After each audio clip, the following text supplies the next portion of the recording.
Greetings, my dear viewer. You're on the channel The Price of Cheating. The channel is for those who appreciate traditional family values and condemn adultery. So be sure to subscribe to the channel. Let's get started. For 30 years, Joseph's life revolved around the woman he loved. Their journey felt like a storybook, starting with a college romance that evolved into a fairy tale wedding, followed by the growth of a family and the construction of a home they cherished together. Like many couples who weathered life's trials, they believed their relationship was unbreakable, unique in its strength. But that illusion shattered the day Joseph overheard a conversation that would forever alter his reality, a truth so devastating that it unraveled everything. Joseph and Isabella's connection had begun during their freshman year of college. Their first meeting took place at a typical student party one September night, full of loud music, cheap beer, and awkward flirtations. At that moment, Joseph didn't give Isabella much thought, considering her just another face in the crowd. But something about that night sparked a deeper connection. Casual meetings turned into dates, and soon they found themselves deeply in love, captivated by the passionate intensity typical of young adults, with an unshakable belief in their invincibility. By the time graduation came, they were inseparable. A small but meaningful wedding followed, in a charming church in the city where they'd first crossed paths. The ceremony felt like a promise of endless happiness. Their honeymoon in Italy seemed like a dream come true, exploring the picturesque landscapes of Tuscany, driving through vineyards in a rented car, and watching sunsets from a cozy villa, the kind of place where unforgettable memories are born. Isabella's striking beauty, her auburn hair, emerald eyes, and contagious laughter, turned heads everywhere she went. Yet it was her kindness, loyalty, and the way she made Joseph feel like the center of her world that truly captivated him. He had never questioned her love. Their bond, strengthened over the years, gave him unwavering trust. Together, they faced life's challenges, moving from a cramped apartment to a spacious home as their daughter Mia became part of their story. Even during tough times, they always returned to their foundation of mutual trust. By their 40s, life had found a comfortable rhythm. Mia was in college, Joseph had flourished in his marketing career, and Isabella balanced part-time work at a local charity. Their life was modest but satisfying, seemingly perfect. Yet beneath the surface, a secret existed that would shatter everything Joseph thought he knew about his wife. The unraveling began with an ordinary request. Isabella asked Joseph to pick up groceries while she entertained an old college friend, Sarah. The request seemed typical. Their home often hosted friends and family. Joseph, always eager to please, headed out to the store after setting the table. While at the store, Joseph absent-mindedly searched the shelves for milk when his phone buzzed. It was a notification from Isabella's unlocked device, which she had left behind. Curious, he glanced at the screen. The caller ID read Sarah, but it was the tone of Isabella's voice that caught his attention, urgent, yet muted. At first it seemed like a simple chat between old friends, but soon, Isabella's voice shifted. It became softer, almost intimate. "I don't know how you do it, Sarah," she said. "Hiding everything, the affairs, the secrets. I love Joseph, but sometimes I just need more." Joseph's heart pounded. Affairs? Secrets? The words reverberated in his mind, but he struggled to grasp their meaning. This was Isabella, the woman he had trusted for over 2 decades, the mother of his child, his partner in all things. But her voice continued, and with each word, the life he thought they shared seemed to crumble. As he listened, the full extent of Isabella's betrayal emerged. She described her first affair, a few years into their marriage. Her voice barely faltered as she confessed the guilt mixed with the thrill of being desired. The revelation hit Joseph like a blow to the gut. She had been unfaithful, 4 times, 4 affairs, each one hidden so expertly that he had never suspected a thing. "I've just gotten really good at hiding it," Isabella laughed lightly. "Not even Joseph knows, and I never plan to tell him." Joseph stood frozen. Her words felt like a blade twisting deep into him. For years, she had lived a secret life, one that ran parallel to the life they had built together. Clutching his phone, Joseph hit record, desperate to capture the proof of what he was hearing. The grocery store around him seemed to blur as his world fractured. He placed the milk in his cart with trembling hands, his mind racing between shock and sorrow. He didn't shout or cry, nor did he confront her, not yet. Instead, he left the store with the overwhelming realization that everything he had believed to be true was a lie. The woman he had devoted his life to was not who he thought she was. And in that moment, Joseph's life was irrevocably changed. The betrayal cut deeper with every revelation, every devastating admission. Isabella unraveled a tapestry of infidelity that spanned their life together, revealing lovers who had come and gone behind the guise of her devotion. Some encounters were fleeting, a night's indulgence, while others stretched on for months, yet through it all she had managed to maintain the illusion of a faithful wife. Joseph grappled with the enormity of it. Every cherished moment now felt tainted, every joy reframed as deception. His mind reeled, revisiting the unexplained absences, the growing distance he had dismissed, the nights he spent wondering but never questioning. How had he failed to see it? The answers felt essential, even as he knew they would shatter him further. He had to know. He stood frozen in the aisle of the grocery store, each word of her confession cutting through him like a blade. "I don't regret it," Isabella said with chilling nonchalance. "Not really. He's a good man, but he's never been enough for me." In that instant, Joseph saw his place in her life for what it was, a convenience, a fixture she had settled for. Their marriage was a facade, a shield she used to conceal her secret life. Staggering back to his car, Joseph was consumed by the realization. Their life together was a lie. One truth became undeniable. He had to confront her. But how does one confront such profound betrayal?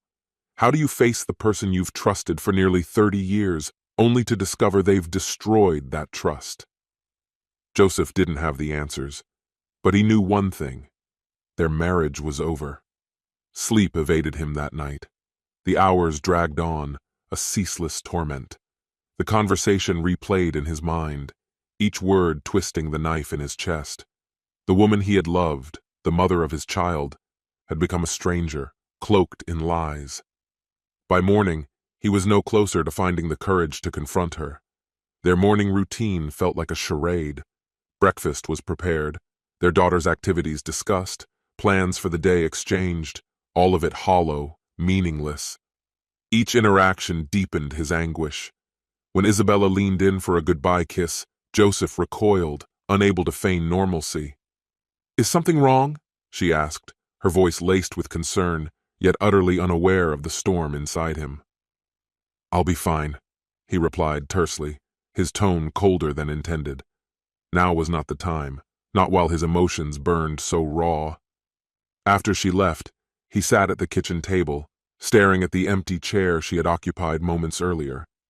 The sunlight streaming in only highlighted the emptiness within him. Their life together, once a foundation of love and trust, had become a house of cards, collapsing under the weight of her deceit. The rest of the day passed in a haze as Joseph steeled himself for the confrontation he dreaded yet knew was inevitable. As the hours ticked by, his determination grew. He would confront her as soon as she returned home. The house felt oppressively quiet, the silence amplifying his turmoil.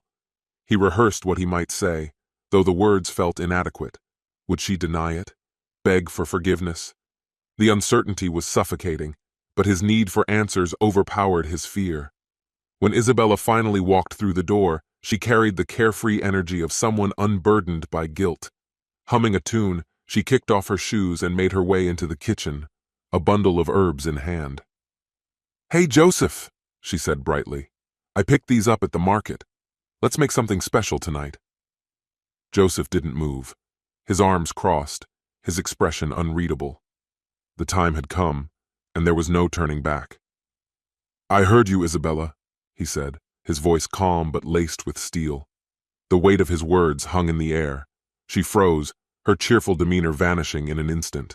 Her eyes widened, confusion flickering across her face. "What are you talking about?"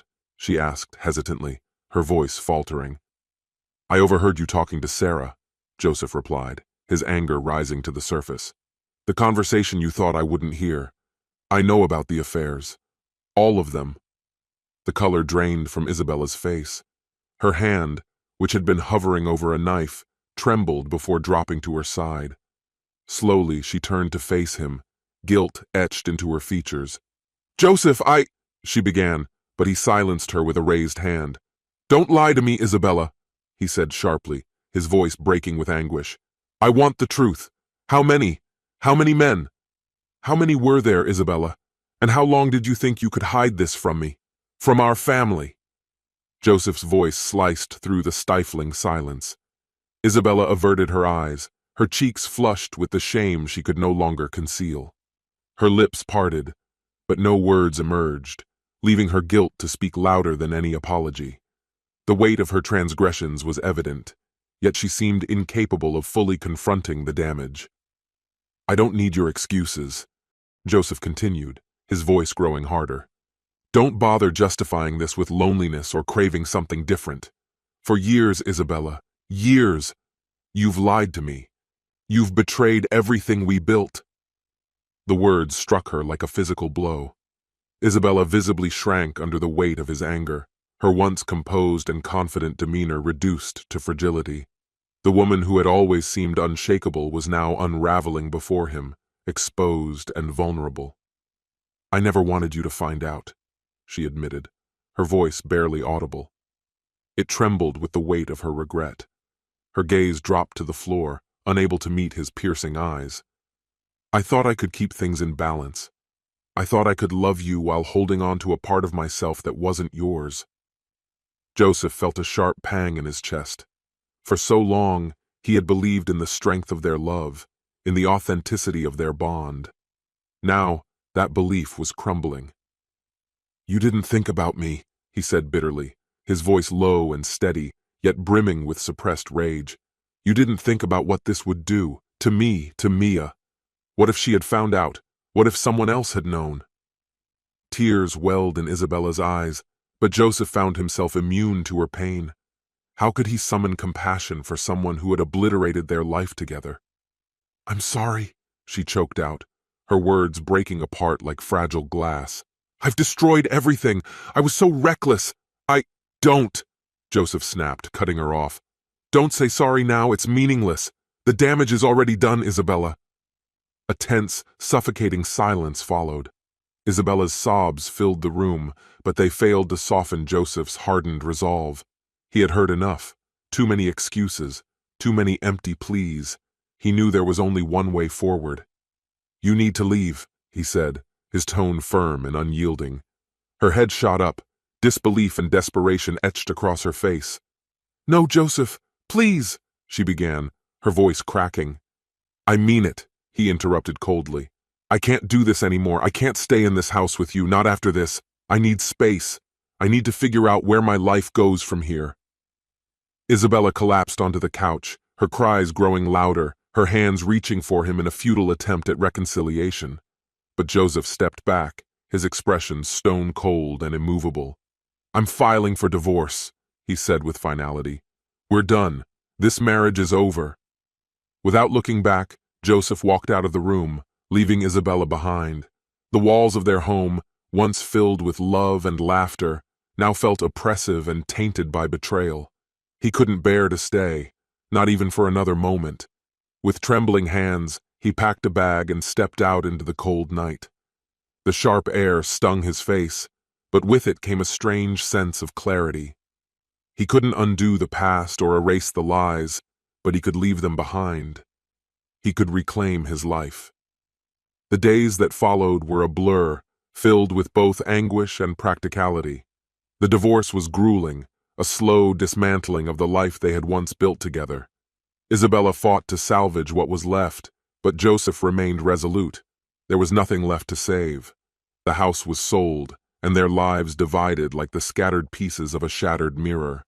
Mia, their daughter, gravitated toward Joseph, her trust in Isabella irreparably broken.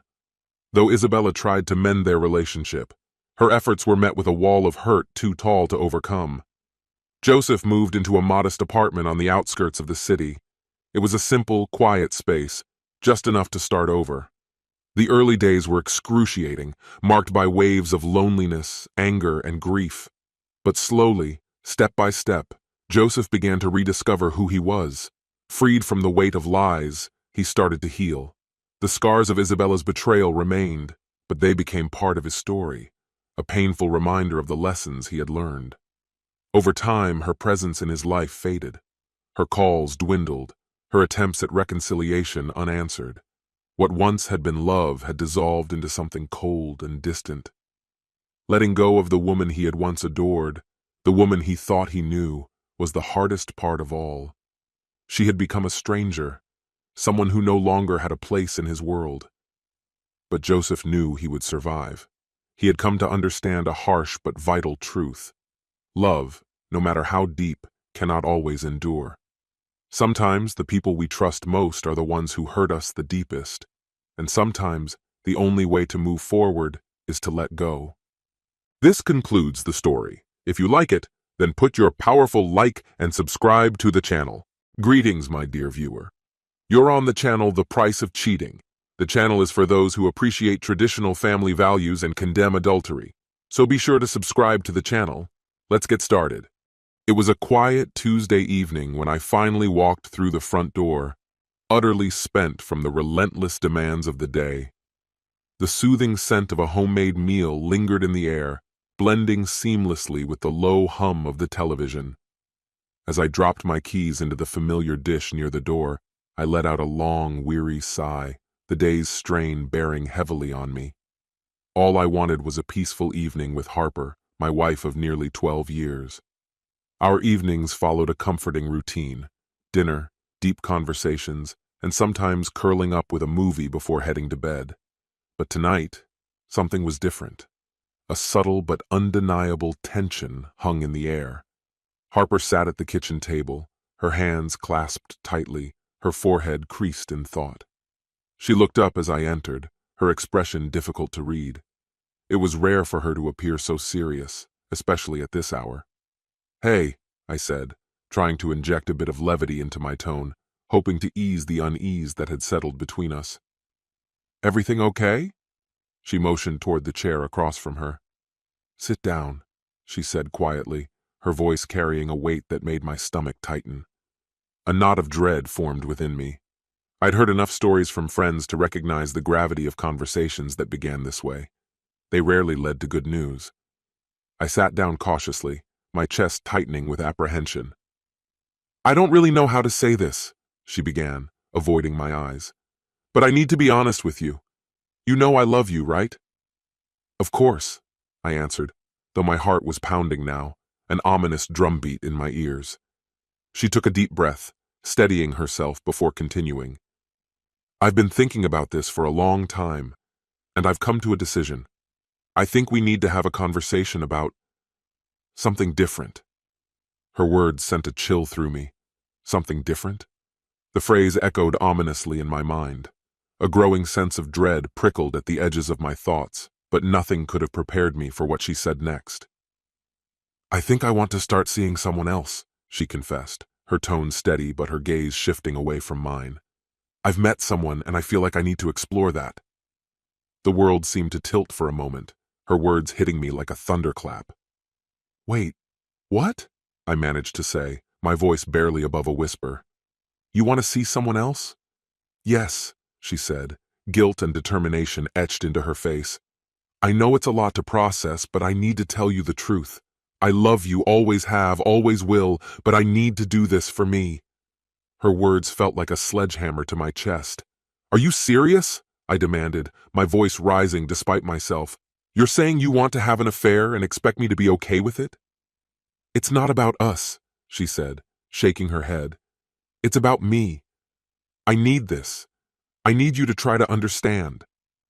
My disbelief and anger swirled together into a storm of emotions. "You're asking me to just stand by and let this happen?" I asked, struggling to keep my voice steady. "I'm not asking for your permission," she clarified, her tone calm but resolute. "I just don't want to hide it from you. If our relationship is going to work, I have to be honest." Her words were staggering. "Work?" I repeated, incredulous. "How do you expect this to work? You want to see someone else and think it won't affect us?" "I've thought this through," she replied firmly. "I'm not leaving you. I'll always come back to you, but I have to explore this. Her gaze softened as she reached for my hand. If you love me, you'll let me do this. I shot to my feet, pacing the room as my emotions threatened to overwhelm me. Confusion, anger, betrayal. I couldn't believe this was happening. 12 years together, and this was the conversation we were having. This is madness, I muttered, more to myself than to her. You say you love me, but how can you do this? It's not easy for me either, she said softly.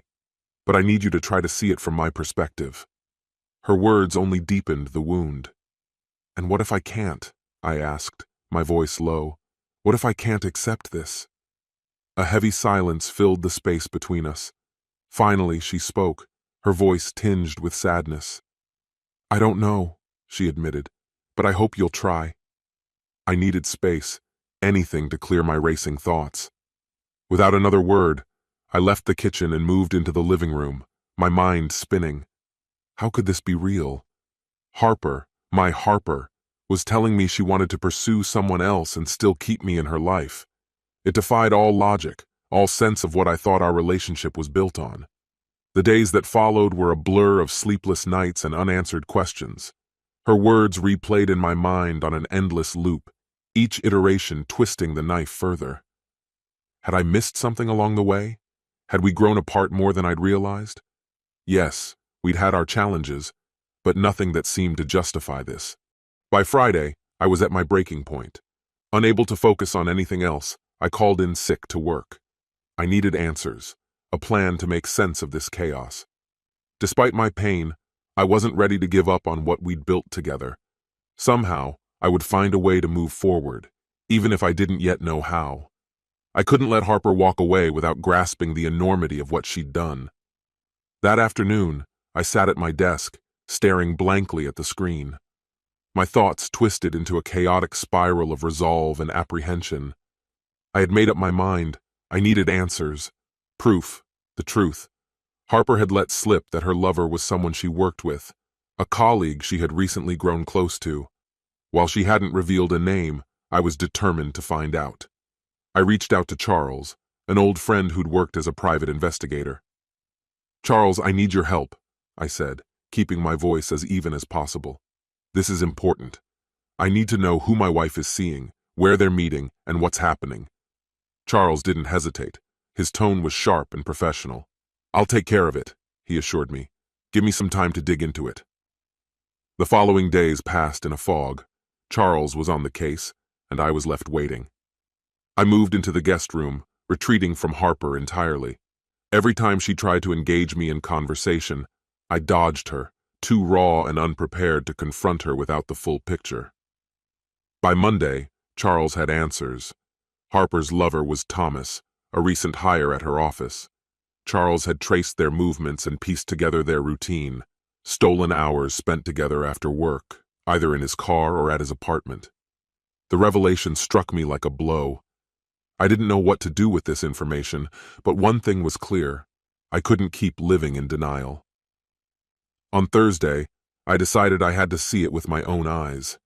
I called in sick to work, steeling myself for what I might discover. Early that morning, I followed Harper to her office, keeping a safe distance to avoid detection. She carried on as if nothing was wrong, unaware of my presence. At around 4 p.m., she walked out of the building, and there he was, Thomas, waiting for her. I watched as they exchanged a brief kiss before climbing into his car and driving away. My chest tightened as I trailed them, every mile worsening the ache in my gut. They wound through the streets until they reached a quiet suburban neighborhood. I pulled over and watched as they parked in the driveway of a modest 2-story home. Harper stepped out, laughing, as Thomas opened the door for her. Without hesitation, she disappeared inside. Sitting in my car, I was overwhelmed by a mix of fury and heartbreak. This wasn't a fleeting mistake or a one-time lapse in judgment. It was calculated, deliberate. I couldn't ignore it any longer. I had to do something. But what? The next day, I avoided Harper completely. Facing her, knowing what I now knew, was unbearable. I threw myself into work, burying my thoughts in routine tasks, anything to escape the storm brewing within me. That morning I checked in with Charles again. He had uncovered more. Harper and Thomas had been seeing each other for weeks. Worse, they were planning a weekend getaway together, a romantic retreat. The brazen confidence of it burned in my chest. By Friday afternoon, I reached my limit. The weight of anger and sorrow had become too much to bear. Without a concrete plan, I found myself walking into a lawyer's office. My heart raced as I sat down, grappling with the reality of what I was about to do. "I want to file for divorce," I said, my voice steady even as my insides churned. "On grounds of adultery. What are my options?" The lawyer nodded, pen moving briskly over his notepad. "We can proceed with that," he said. "Do you have evidence?" I hesitated, the thought of Harper accusing me of betrayal for uncovering her lies making my stomach turn. But the facts were clear. Her actions had left no room for doubt, and the betrayal was too glaring to ignore. This wasn't the path I had wanted to take, but she had left me no choice. I had no other options left. I handed the lawyer the photos Charles had sent, shots of Harper and Thomas together, their text exchanges, the places they visited, and details of a weekend getaway they had planned. He went through them all carefully before leaning back in his chair. "This is strong evidence," he said. "If you're sure this is the path you want to take, we can start the process immediately." I nodded, determined. I need her to face the consequences of her actions. She has to understand what she's done. I won't let this go. The lawyer gave a sympathetic nod and started outlining the next steps. He explained that we'd file for divorce, with the evidence of infidelity making my case stronger. As we delved deeper into the legal process, an unexpected relief washed over me. This wasn't the outcome I had wanted, but it felt like the only path forward. When the weekend came, Harper was preparing for her trip with Thomas. I couldn't bring myself to confront her, not after everything I had discovered. I spent most of the day away, running errands and mentally preparing for the inevitable. By noon, I found myself parked outside the house, unsure why I was there. But something inside me urged me to stay. I needed to see her leave. Harper walked out, suitcase in hand, and waved cheerfully before getting into Thomas's car. I watched them kiss before they drove off, my stomach in knots. I stayed in the car a moment longer, making sure they were really gone, then drove to the Hilton, the hotel where I knew they would stay. I had done my research. I knew when they'd check in and even their room number. Confrontation wasn't part of my plan.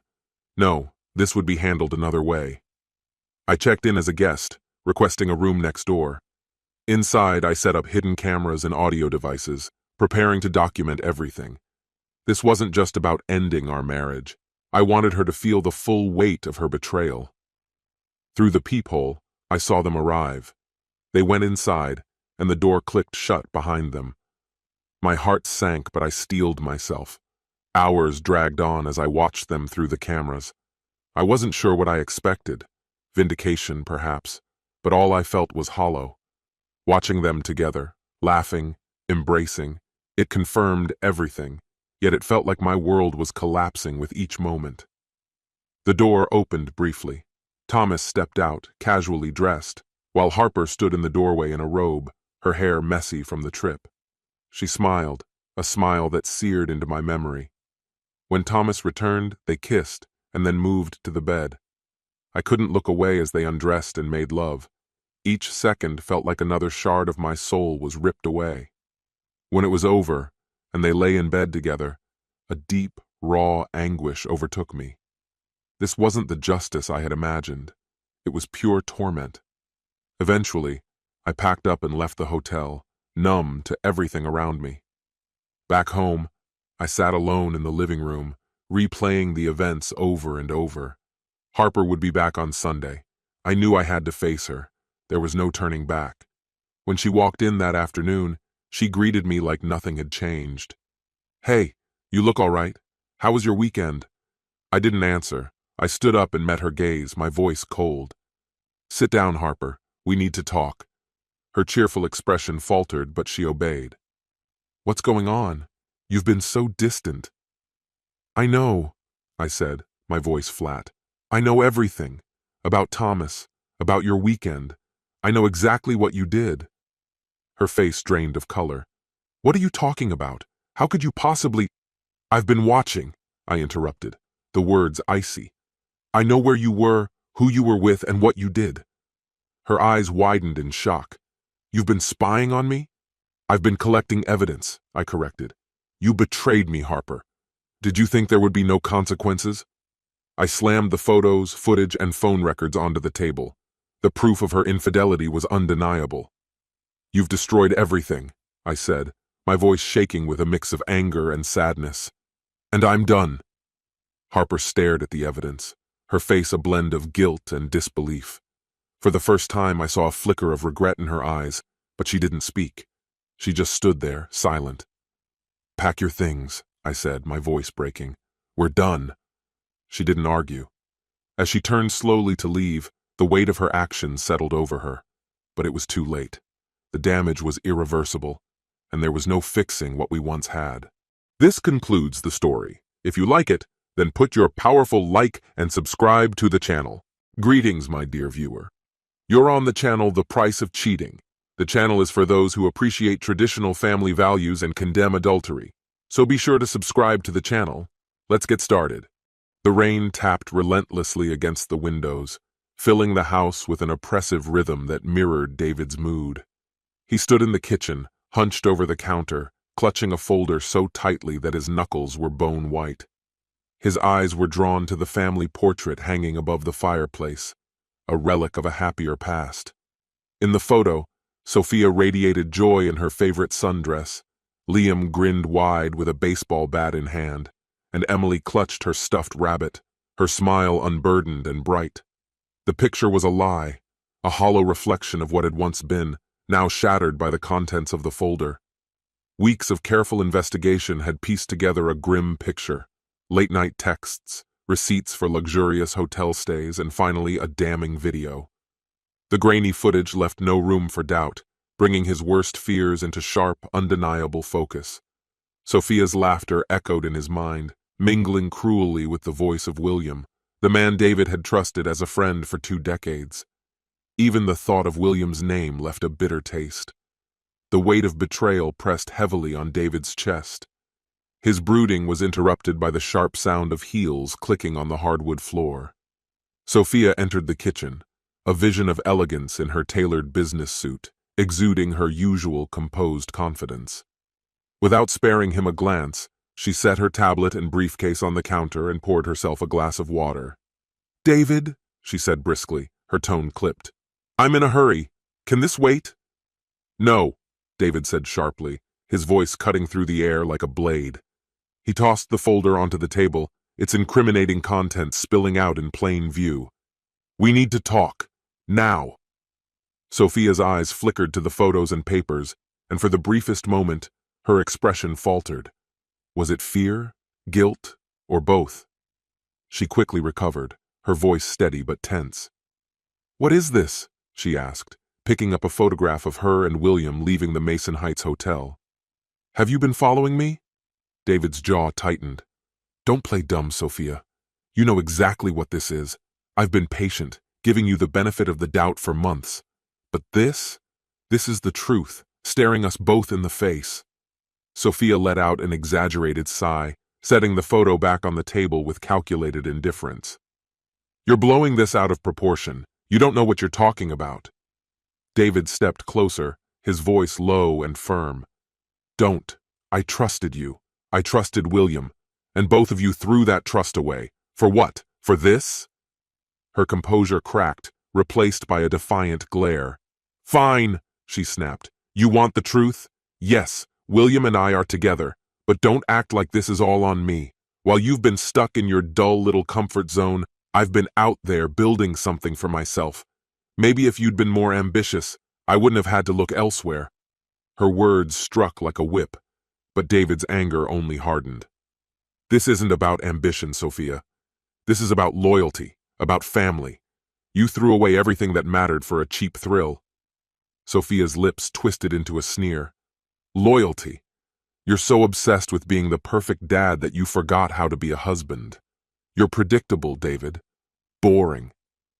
David forced himself to remain calm, his resolve unshaken. Maybe I am predictable, but I'm also the man who will make sure you face the consequences of your choices. For the first time, Sophia looked genuinely unsettled. What are you talking about? I've spoken to a lawyer, David said, his voice steady. I have all the evidence I need. I'll be filing for full custody. You won't drag the kids into this mess you've created. Sophia's confidence wavered, replaced by a flicker of panic. You can't do that. I can, and I will, David replied with finality, gathering the folder before heading for the door. He paused, looking back over his shoulder. This is just the beginning. As David walked away, Sophia remained rooted to the spot, her composed exterior cracking under the weight of his words. Upstairs, David lingered outside Liam's room, listening to the carefree laughter of his children. Their innocence was still intact, untouched by the storm brewing in their family. He vowed to shield them from the worst of it, no matter the cost. That night, sleep eluded David. He sat at his desk, the glow of his laptop illuminating his tired face as he organized the evidence he had painstakingly gathered. Screenshots, receipts, and photographs painted a damning narrative, but it was the video that haunted him most. He had only managed to watch a fragment, but it was enough. A message from William lit up his phone. We need to talk. It's not what you think. The audacity made David's blood boil. He deleted it without hesitation. No more lies. His thoughts were interrupted by the soft shuffle of small footsteps. Emily appeared in the doorway, clutching her stuffed rabbit. Daddy, she whispered, her voice fragile. I had a bad dream. David set the folder aside and opened his arms. Come here, sweetheart. She climbed onto his lap, her small frame nestling into his. It was about Mommy, she murmured. She was yelling and you were sad. David's heart clenched as he gently stroked her hair. Everything's going to be okay, he said softly. I promise. Are you and Mommy mad at each other? Emily asked, her wide, innocent eyes searching his. David hesitated, choosing his words carefully. Sometimes grown-ups don't see eye to eye, but no matter what, your mom and I love you and Liam very much. Emily nodded, hugging her rabbit tightly. I love you too, Daddy. As he held her close, David made a solemn vow. No matter how difficult the road ahead, he would protect his children and guide them through the storm. The next day, as sunlight glinted off the city's glass towers, Sophia sat in her sleek office. The usual buzz of her corporate world felt muted, her thoughts miles away. Her assistant, Rachel, entered with a stack of documents. Here's the Anderson report, and Mr. Anderson confirmed your 3 o'clock, Rachel said. Thank you, Sophia replied distractedly. Rachel lingered, her brow furrowed. Is everything okay, Mrs. Parker? You seem different. Sophia forced a smile, but it was brittle and unconvincing. I'm fine, she said, though her thoughts betrayed her. Sophia's confident expression faded the instant Rachel left the room, leaving her to wrestle with a torrent of thoughts. The Anderson merger and the critical board meeting seemed distant and inconsequential. Instead, her mind kept replaying last night's unexpected argument with David, a confrontation she hadn't anticipated. She had misjudged him. David, the steady and unwavering core of their family, had always been her reliable constant. She had built her ambitious career upon the solid ground of his dependability. But now, that same dependability had morphed into an unshakable determination she hadn't seen coming. Her phone vibrated on the desk, revealing a message from William. We need to figure out how to handle this. Call me. With a resolute swipe, she deleted it. Sophia's jaw clenched. Showing vulnerability, whether at work or at home, wasn't an option. She had invested too much to let it all unravel now. At school, Liam sat quietly during lunch, absent-mindedly tearing pieces off his sandwich. His best friend, Ben, gave him a gentle nudge. Hey, everything all right? Liam shrugged, avoiding eye contact. Just tired. Ben hesitated before asking, Your mom missed the game again? Liam gave a slight nod, his face carefully neutral. Yeah, Dad was there though. He always is. Think she'll come to the science fair? Ben asked, trying to keep his tone light. Liam forced a thin smile. She said she's got a meeting, but maybe. Deep down, Liam knew better. His mom's promises were as fleeting as a passing breeze, always out of reach. Admitting that truth, even silently, was a weight he didn't want to carry. Later that afternoon, David arrived to pick up Liam and Emily from school, greeting them with his usual warmth. "How was the day, guys?" Emily lit up, waving a colorful drawing in her hand. "Look, Daddy, I made this for you." David grinned, taking the picture with exaggerated enthusiasm. "This is amazing. It's going straight on the fridge." Liam climbed into the back seat quietly, his usual spark noticeably dim. David caught his son's somber expression in the rearview mirror. "Everything okay, bud?" Liam hesitated, then muttered, "Yeah." David recognized the unspoken truth but chose not to push. Liam needed time and space to open up, and David was patient. For now, he focused on giving his kids small moments of normalcy amidst the chaos. That evening, David met with his lawyer, Michael, to finalize their custody case. As Michael sifted through documents, he paused. "Are you absolutely sure about this? It could get ugly." David's expression was firm. "I don't have a choice. Sophia's priorities have changed, and the kids need consistency. I have to do this." Michael nodded, his tone serious. "We have a strong case. Between the evidence of her infidelity and the financial discrepancies, there's a good chance the court will side with you. But be prepared. Her team won't go easy." David's resolve was unshaken. "Let them come. I'll be ready." As Michael laid out their strategy, David felt a sharpened sense of purpose. The road ahead would be fraught with challenges, but he wouldn't back down. Long after the children were asleep and the house was still, David sat alone in his office, meticulously reviewing the evidence. Photos, receipts, and incriminating messages were carefully organized before him. But the heart of his case wasn't just about her betrayal. It was about proving how her shifting priorities had eroded her presence in their family's life. His phone buzzed again. Another message from William. "We need to talk. You're making a mistake." David scoffed, blocking the number. William's regrets no longer mattered. The time for explanations had passed. The next morning, Sophia strode into her office at Preston and Hayes, her heels clicking with practiced authority against the marble floor. Her outward poise masked the unease brewing inside her, a lingering effect of last night's heated exchange with David. She had barely settled in when a knock sounded at her door. Without waiting, her boss, Thomas, entered, his face etched with tension.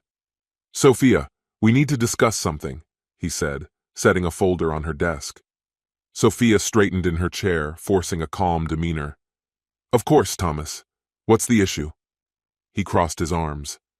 "There are irregularities in your expense reports, claims for business meetings that don't match our records." Sophia's stomach tightened, though her voice remained steady. "That must be a mistake. I'll have Rachel look into it." Thomas's expression didn't soften. "We've also received an anonymous tip about your personal conduct. If any of it holds up, it could seriously tarnish the company's reputation." For a split second, Sophia's composed facade cracked. "Thomas, I can handle this. I just need time." "Time isn't on your side," he replied gravely. "The board is meeting tomorrow to evaluate your position. Be prepared." As the door closed behind him, Sophia sat frozen, the carefully curated life she had built threatening to collapse around her. At home, David met with Michael once more to fine-tune their argument for the custody hearing. "Sophia will likely point to her career as a strength," Michael said. "She'll argue that her financial contributions compensate for her lack of involvement." David nodded, undeterred. "But we can show the opposite. I've been the one consistently there for the kids, at every game, every school event." Michael pulled out another file. "And then there's the video. Combined with the financial discrepancies, it's compelling evidence." David's gut twisted at the thought of using the video, but he knew it was a necessary step. Whatever it takes, for Liam and Emily. That evening, David focused on creating moments of comfort for his children. In the backyard, Liam practiced pitching while Emily sat at the kitchen table, busy with her latest drawing. "Daddy, look!" Emily called, holding up a picture of their family, a simple scene of the three of them smiling together in a park. David's chest tightened with emotion. It's beautiful, sweetheart. I love it. Liam walked in, wiping his forehead. Dad, do you think Mom's gonna come to my championship game? David paused, searching for an honest but gentle response. I'm not sure, buddy, but I'll be there no matter what. David hesitated, uncertainty flickering in his eyes. I'm not sure, kiddo, he said softly, but you can count on me to be there like always. Liam met his father's gaze with a serious nod. That's all I need, Dad. When the custody hearing arrived, it felt like a storm cloud had settled over the courtroom, heavy and oppressive. The room was packed, the tension palpable. On one side, Sophia sat with her high-powered attorney, Patricia, whose polished demeanor couldn't mask the nervous energy in her eyes. Across the aisle, David sat next to his lawyer, Michael, exuding quiet determination despite the stakes. This wasn't just a legal battle for David, it was a fight for his children's future. Michael launched into their case without delay, methodically presenting evidence of Sophia's neglect. School records, testimonies from teachers and coaches, and financial documents painted a troubling picture. Finally, he introduced the most damning piece of evidence, a video. When the judge left the room to privately review the footage, the courtroom fell into an uneasy silence. When she returned, her expression was firm, her decision clear. Mrs. Parker, she began, her tone sharp. The evidence presented here raises significant concerns about your ability to prioritize your children's well-being. This court is tasked with ensuring their safety and stability, and your actions fall short of those standards. Patricia tried to salvage the case, but the balance had shifted irrevocably. By the end of the hearing, the judge's verdict was delivered. David was granted full custody.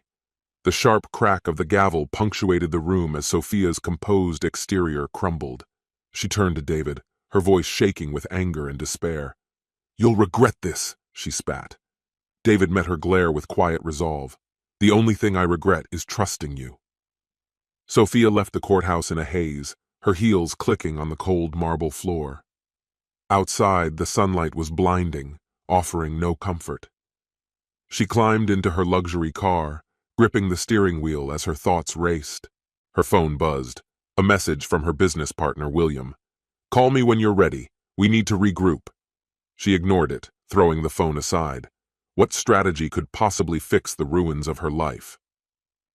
The following morning, Sophia walked into the Preston Ann Hayes headquarters with hesitant steps that replaced her once confident stride. Whispers followed her down the corridor. At her desk, she found a sealed envelope. Inside, the board formally requested her resignation. The words struck like a physical blow. As she sat numbly in her office, her colleague Thomas entered with a neutral expression.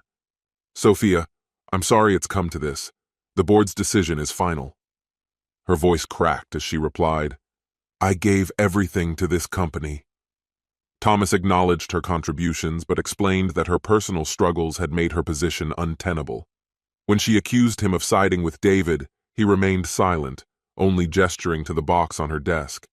Security will escort you out when you're ready. The walk to the elevator stretched endlessly. Colleagues who once admired and feared her now watched in silence, their faces a mix of pity and judgment. As the elevator doors closed, so too did the chapter of her once dominant career. In the weeks that followed, Sophia's world unraveled. She moved out of her upscale apartment into a modest, dilapidated unit in a struggling neighborhood. Her luxurious lifestyle faded into distant memories. Attempts to contact David went unanswered, and the court-enforced visitation schedule further severed her connection to her children. One lonely evening, she sat in her barren apartment, staring at old photos of Liam and Emily, tears streaking down her face. A knock on the door interrupted her grief. It was William, his face drawn and weary. You look terrible, he remarked bluntly as he stepped inside. Sophia leaned against the door, her voice hollow. Charming as ever. He glanced around the sparse apartment, shaking his head. Is this really your life now? She nodded, sinking onto the couch. It's all I've got left. William offered a plan to fight back, but Sophia dismissed it with a bitter shake of her head. It's over. David's already won. As Sophia's life unraveled, David found new strength in his role as a single father. Though challenging, the routines of family life brought stability to his home. He spent mornings preparing breakfast and packing lunches, and evenings were devoted to homework and shared meals. Liam's baseball practices became cherished bonding moments, while Emily's artwork shifted from muted shades to vibrant colors, reflecting her growing happiness. One evening, after tucking Emily into bed, David joined Liam on the porch. The boy gazed at the stars, his voice quiet. "Dad, do you think Mom ever cared about us?" David placed a reassuring hand on his shoulder. "She made mistakes, but that doesn't mean she didn't care. She just lost her way." Liam nodded, though doubt lingered in his eyes. "I'm glad you're here, Dad." David pulled him close. "I'll always be here, son. Always." Months later, Sophia made a desperate bid to reconnect. She appeared at one of Liam's baseball games, her disheveled appearance a stark contrast to her former poise. Standing at the edge of the field, she watched her son pitch.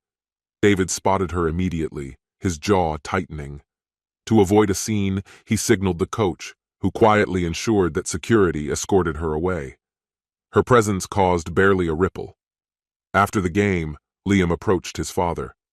"She was here, wasn't she?" he asked calmly. David nodded. Yes, she was. Liam's expression remained unreadable as he turned back to the field.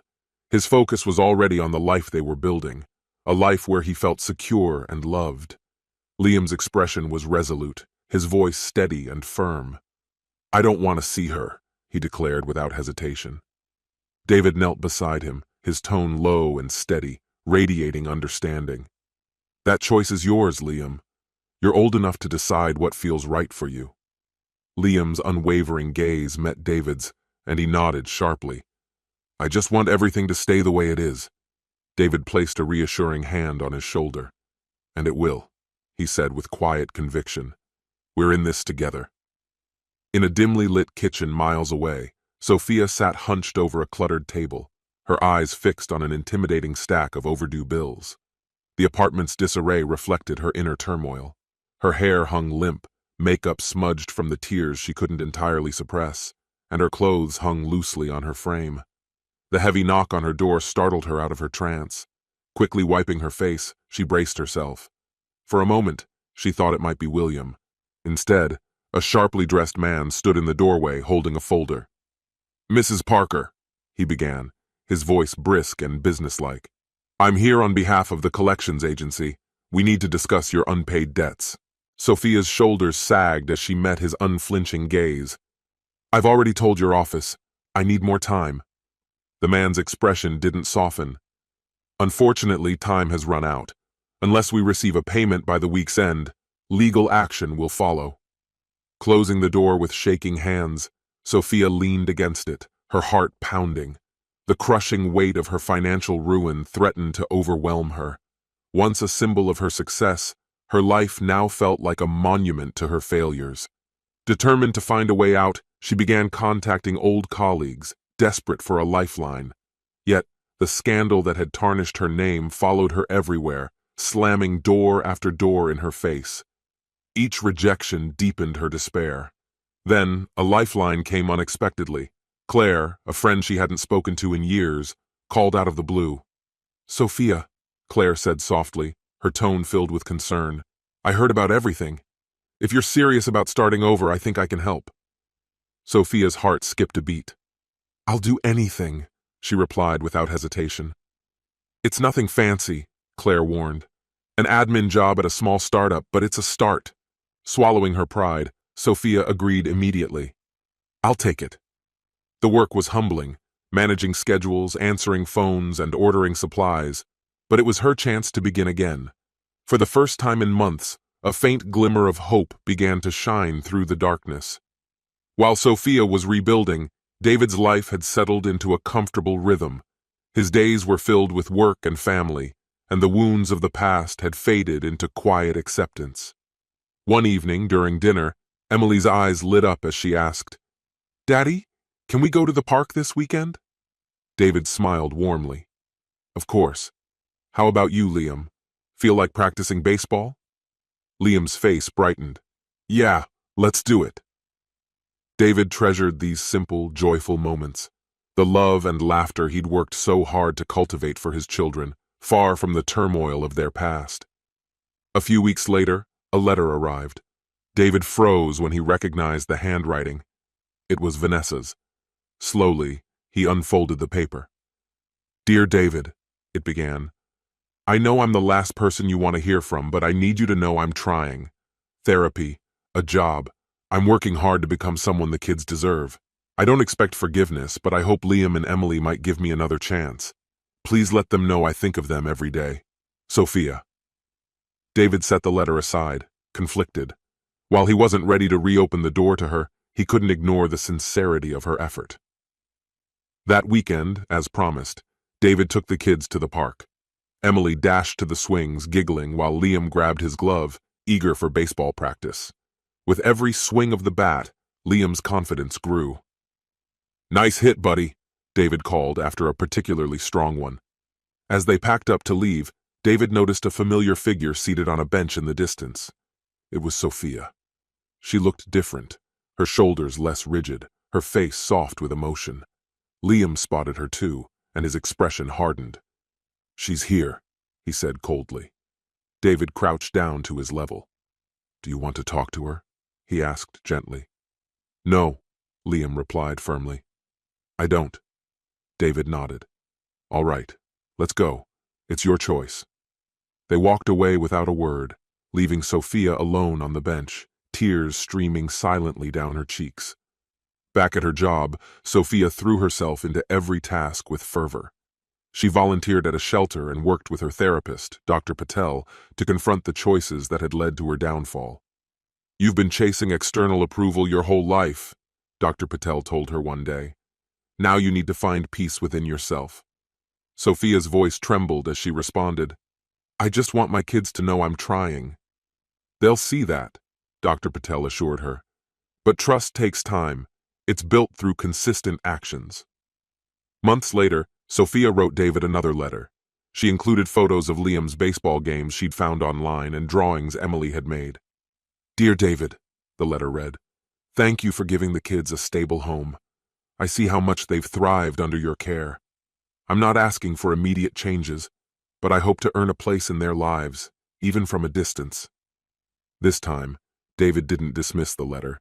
He carefully folded it and placed it in his desk drawer, recognizing the steady progress Sophia was making. That evening, David called Michael, his lawyer. "I want to discuss supervised visitation," he said. "Sophia's been reaching out. It might be time to consider what's best for the kids." Michael hesitated. "Are you sure about this? It could reopen old wounds." David sighed. "I'm not sure, but Liam and Emily deserve the chance to decide." That night, David sat the children down at the kitchen table. His tone was serious but compassionate. "I got another letter from your mom," he began. "She's working hard. Therapy, a new job. She wants to see you." Liam's jaw tightened, his face clouding over. Why now? She had shown no concern before, so why did she care now? David gave a small nod, his expression calm. "I understand how hurt you are, Liam, and you have every right to feel that way. But people can change, and I think your mom is trying to be better." Emily, clutching her beloved stuffed rabbit, raised her gaze to meet his. "Can we see her if we want to?" she asked, her voice barely above a whisper. David returned her look with a reassuring smile. "Only if it feels right to you, and it would always be in a safe, supervised environment." Liam stayed quiet for a long time, his thoughts clearly tangled. Finally, he gave a slow, reluctant nod. "I'll think about it," he said at last. The first meeting. 7 days later, David organized a supervised visit at a family center designed to feel neutral and inviting. Sophia arrived ahead of schedule, her nerves evident in the way she adjusted her outfit repeatedly. She had spent hours preparing, hoping to appear approachable yet understated. When the door opened and David entered with Liam and Emily, Sophia felt her breath catch in her throat. In the months since she'd last seen them, they had grown and changed. Liam stood taller, his face showing new maturity. Emily held her rabbit close but offered a cautious smile. "Hi, Mom," Emily said softly, her voice fragile. Tears threatened to spill from Sophia's eyes. "Hi, sweetheart. Hi, Liam," she managed, her voice unsteady. Liam gave a curt nod, his expression guarded as they all sat down at a small table. The silence was palpable at first, but Emily eventually broke it, sharing stories about school and her art projects. Her words began to chip away at the tension. Liam stayed mostly silent, listening but holding back. By the time the visit ended, Sophia felt a small ember of hope ignite within her. It wasn't much, but it was a beginning. Rebuilding bridges. These visits became a weekly occurrence. At first, Liam attended out of respect for his father's wishes, not his own. But as the weeks passed, his resistance began to falter. One day, Sophia brought a scrapbook she had been working on. It was filled with family memories alongside new photos of her recent efforts, pictures from her job, her volunteer work, and moments from her therapy sessions. "I've been thinking about the good times we shared," she said, sliding the book across the table, "and I'd like to show you how my life has changed." Emily eagerly flipped through the pages, her face lighting up at the familiar photos. Liam, more cautious, leaned in slowly as curiosity began to outweigh his reservations. "You're volunteering now?" he asked, his tone carrying a hint of skepticism. Sophia nodded. "At a shelter. It's been humbling but also really fulfilling." Liam didn't respond, but David, watching quietly, noticed the faintest flicker of respect in his son's expression. A pivotal moment. One evening after another visit, Liam lingered in the living room, his baseball glove resting on the couch beside him. Sensing that something was on his son's mind, David sat down nearby. "Dad," Liam began quietly, "do you really think people can change?" David considered the question carefully. "I believe they can, but it takes time, effort, and a willingness to face their mistakes honestly." Liam nodded slowly. "She seems different now. Not like before." "She's trying," David said softly. "But it's okay if you're not ready to forgive her yet. That's something only you can decide." Liam picked up his glove, turning it over in his hands. "I think I want to give her another chance," he admitted, his voice low. David felt a wave of pride and relief. "That's a courageous decision, son." New foundations. In the months that followed, the visits became easier, even natural. Sophia's commitment never wavered. She was always on time and brought thoughtful gestures, like books Emily had mentioned, or a new baseball glove for Liam. Gradually, the walls between them began to fall. One sunny afternoon during a visit to the park, Sophia watched Liam practice his pitching. She clapped enthusiastically as he delivered a series of perfect strikes. "Great form, Liam!" she called out, her smile bright and genuine. Liam turned to glance at her, his expression softening for the first time. "Thanks, Mom," he said, the words flowing effortlessly. Sophia blinked back tears, holding tightly to the small but profound moment. A family reunited. When Liam's championship game arrived, David and Sophia sat side by side in the bleachers for the first time since their separation. It was an unspoken truce, both parents united in support of their son. Liam pitched flawlessly, leading his team to victory. After the game, he ran toward his family, his face lit with joy. "You were amazing!" Emily shouted, throwing her arms around him. Sophia turned to David, her eyes filled with gratitude. "Thank you for letting me be part of this," she said softly. David nodded. "This is about the kids. That's what matters most." Though their family wasn't the same as it had been before, they found a new kind of harmony. Sophia continued her journey of growth, and David remained a steady, dependable presence for the children. Together, they navigated their complicated dynamic, united by their shared love for Liam and Emily. For the first time in years, a sense of peace settled over their lives. This concludes the story. If you like it, then put your powerful like and subscribe to the channel.